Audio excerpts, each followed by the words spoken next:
Hello friends, welcome you all. आज मैं आपके लिए जो वीडियो लेकर आ रहा हूं, देखिए बात करेंगे एक बहुत ही इंपॉर्टेंट स्टॉक की। यानी कि अभी के टाइम पे आप देख रहे होंगे, रॉकेट के बारे में सुन ही रहे होंगे, स्पेस के बारे में सुन ही रहे होंगे, क्योंकि इंडिया का चंद्रयान 3 मिशन इन प्रोग्रेस है, सुन ही रहे होंगे। और साथ में वॉर है तो डिफेंस मिसाइल ये सब सुन रहे होंगे आप। क्यों? क्योंकि भाई रशिया यूक्रेन का वॉर चल रहा है, चंद्रयान 3 ऊपर बिल्कुल लास्ट स्टेज में है, और क्या कहते हैं, रॉकेट ही रॉकेट, मिसाइल ही मिसाइल चल रही है हर जगह पे।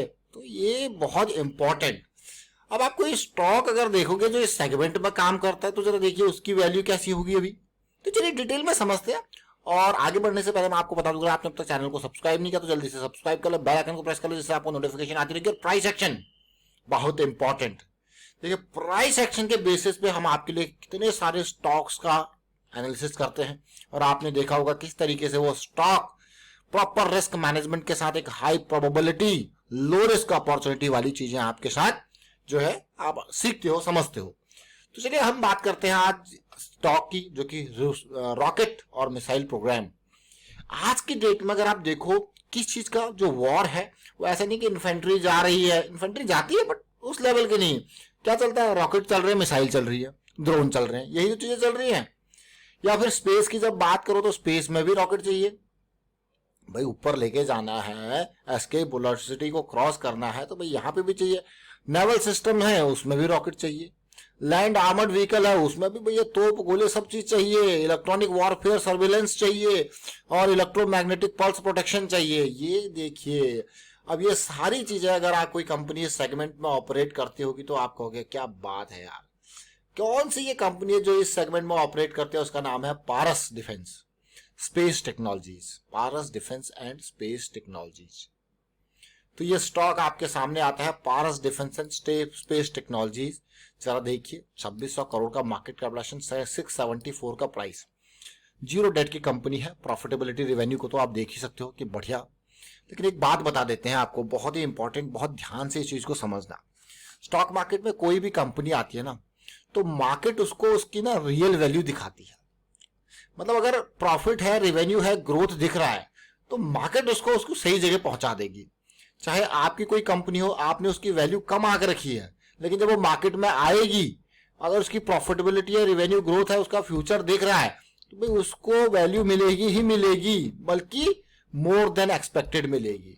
तो पारस डिफेंस को आपको यकीन नहीं होगा, ये जो कंपनी ने उस टाइम पे प्राइस रखा था अपना, जब ये आईपीओ आया था, अभी कुछ टाइम पहले इसका आईपीओ आया था, तो आईपीओ के टाइम पे जब कंपनी ने प्राइस रखा था कि भाई हमारी तो 165 से 175 पर शेयर की जो है इन्होंने रखा, भाई हिसाब किताब रखा। कंपनी ने, लोगों ने देखा भाई स्पेस है, मिसाइल है, रॉकेट है, इलेक्ट्रोमैग्नेटिक इलेक्ट्रॉनिक वॉरफेयर की बात हो रही है, तो भाई क्यों इसको 175 पे रखना है? भाई मार्केट में खुलते ही देखिए 175 का अगर आप गुणा 2 करते हो तो 350 आता है ना। तो भाई 350 भी नहीं, डबल तो छोड़िए, 475 पे ओपन हुआ, और उसके बाद तो आप देख ही गए कि कहां ये गया। 475 पे ओपन होने के बाद ये देख सकते हो, ये गया सीधे 1257 1250 के लेवल को। मतलब कोई शेयर 300 रुपए पे, 300 भी नहीं है, 175 पे मार्केट में आता है और वो 1200 तक जाता है। सोचिए, तो कंपनी कह रहे मार्केट उसको उसकी बिल्कुल वैल्यू दिखा देती है, और कहां गया ये। लेकिन उसके बाद फिर प्रॉफिट बुकिंग हुई, और उसके बाद धीरे धीरे करके थोड़ा थोड़ा प्रॉफिट बुकिंग हुई। लेकिन अब इस प्रॉफिट बुकिंग में भी ध्यान रखना यहाँ पे, क्योंकि बड़ा कोई चार्ट नहीं है, तो कभी भी हो, जब हम आपको कहते हैं कि बड़ा प्लेयर कभी कुछ करता है तो आपको वॉल्यूम दिखता है। देखिए बड़ा प्लेयर एक्टिवेटेड था, खरीदता गया थोड़ा थोड़ा करके, बढ़िया।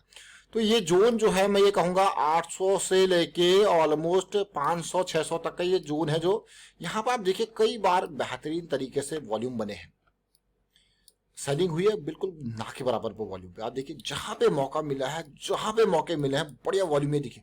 यहां मौका मिला फिर वॉल्यूम, फिर सेलिंग में वॉल्यूम गायब, फिर देखिए यहां बॉटम पे मौका मिला फिर वॉल्यूम, और अभी रिसेंटली तो बड़े बड़े वॉल्यूम्स देखने को मिल रहे हैं। जैसे ही चंद्रयान आया सामने अभी, अब देखिए बड़े बड़े वॉल्यूम्स देखने को मिल रहे हैं। तो ये क्या, कौन सा स्टॉक है? पारस डिफेंस। तो जब भी हम कहते हैं ना कि स्मार्ट मनी, बड़ा प्लेयर, तो ये क्या है? ये है वॉल्यूम। देखिए कोई भी, मान लो आपको किसी कंपनी के 1 लाख 2 लाख शेयर, करोड़ों शेयर उठाने हैं, तो क्या आपको कहीं ना कहीं आप अपने छाप जरूर छोड़ोगे, और अगर एक साथ उठाओगे तो फिर प्राइस अनकंट्रोल्ड स्टेट में भागने लग जाएगा, जहां जैसा कि यहाँ पे भागा था। तो भाई वहां पे उसको कंट्रोल करने के लिए जो स्मार्ट मनी है वो थोड़ा थोड़ा माल बेचती भी रहती है ताकि प्राइस भी कंट्रोल में रहे, और फिर बाद में जब एक साथ सारे उठाते हैं तो फिर ऐसा भागता है प्राइस। तो ये पारस डिफेंस, देखिए पारस डिफेंस इंपॉर्टेंट क्यों है, क्योंकि आप देख रहे हो रशिया ने इतनी मिसाइल मार दी, इतनी मिसाइल मार दी यूक्रेन के ऊपर। यूक्रेन भी मार रहा मिसाइल, ठीक है, उसकी शॉर्ट रेंज वाली, इसकी लॉन्ग रेंज वाली, इसकी बैलिस्टिक इंटरकॉन्टिनेंटल वाली मिसाइल्स रॉकेट्स हैं इसके, उसके कम है, हल्के हैं, कोई दिक्कत नहीं। कल को थोड़ा वॉर का अगर स्टेज बढ़ता है, पोलैंड वोलैंड की तरफ जाता है, लिथुआनिया की तरफ जाता है, या फिर सुवाल की गैप की तरफ जाता है, तो और खींचेगा उधर से, नेटो और यूज करेगा। जैसे अफ्रीका कॉन्टिनेंट पे वॉर की चीजें चल रही है आज की डेट में, अगर आप देखो तो ये कंट्रीज अमेरिका, ये countries Russia, countries like Turkey, countries like France, Britain, ये क्या है, ये वॉर मशीन्स बेच के कमाई कर रहे हैं। तो क्या कोई देश जो वॉर मशीन बेचता है, जिसका प्राइमरी बिजनेस, मेजर बिजनेस, एक मेजर चंक ऑफ जीडीपी जो है वो वॉर मशीन बेच के आता है, चाहे वो बंदूक हो, गोली हो, टैंक हो, या फिर एरोप्लेन, या फिर हो कोई रॉकेट, तो इनको बेच के आता है, तो क्या वो कभी चाहेगा शांति हो कहीं पे? नहीं चाहेगा। अमेरिका ने पूरी, आप 50 साल का डाटा उठा लीजिए, कितने वॉर किए हैं, हर जगह कहीं पे भी जाओ तो कहीं पे भी बम गिरा दो, चाहे वो इराक हो, फिर बाद में कहते हैं यार इराक की तो कोई गलती ही नहीं थी, ये तो गलती से हो गया। ये खुद अमेरिका की स्टेटमेंट्स है।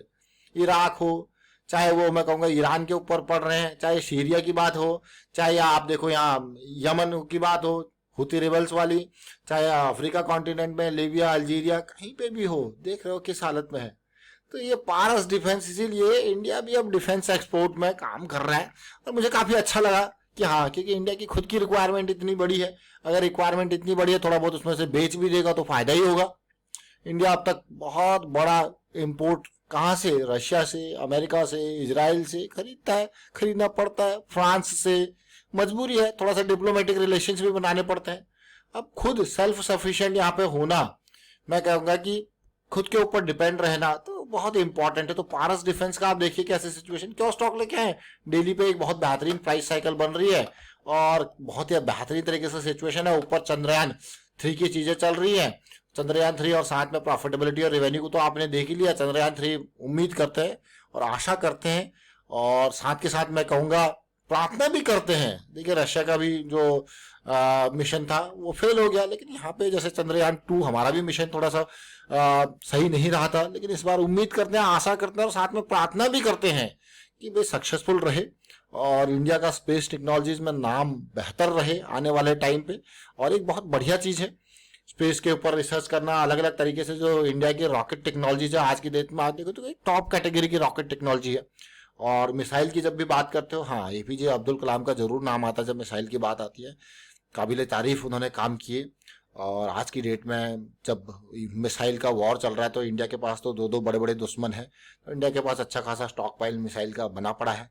तो मतलब एक अच्छी बात मैं कहूँगा कि हाँ, कि अगला देश कोई भी अटैक करने से पहले, कुछ बोलने से पहले थोड़ा सा झिझकता तो है। अगर आपके पास आज की डेट में अगर न्यूक्लियर है तो बाकी कोई भी कंट्री झिझकेगी कि अगर हम एक मारेंगे तो वो 10 मार सकता है। तो ये बहुत इंपॉर्टेंट मैं कहूँगा स्टेप रहा, चाहे वो इंदिरा गांधी के टाइम पे जो परीक्षण हुआ, चाहे अटल बिहारी के टाइम पे। बाकी देखिए पॉलिटिक्स में इधर उधर आरोप प्रत्यारोप का काम तो चलता रहता है, लेकिन हाँ जो कंट्री की पॉलिसीज है उस हिसाब से आगे चाहे कोई भी पार्टी आए, चाहे कुछ भी आए, तो हाँ इस सेगमेंट में काफी अच्छा रहा। मैं कहूँगा डिफेंस को तो एक टॉप प्रायोरिटी पर रखना ही चाहिए, क्योंकि डिफेंस है भाई वो। और आने वाले टाइम के लिए जैसे ड्रोन्स का ज्यादा यूज हो रहा है, तो उस हिसाब से इंडिया के अंदर भी उनको थोड़ा सा मैं कहूँगा मोटिवेट और करना चाहिए इंडियन कंपनीज को, ताकि उस सेगमेंट में और बेहतरीन तरीके से निखार आए और ग्लोबल लेवल पे एक्सपोर्टर बने, यानी कि इंपोर्टर बने, एक्सपोर्टर बने। अभी भी क्यों ड्रोन्स उठाने की जरूरत पड़ी इधर उधर से, एक्सपोर्टर लेवल का काम।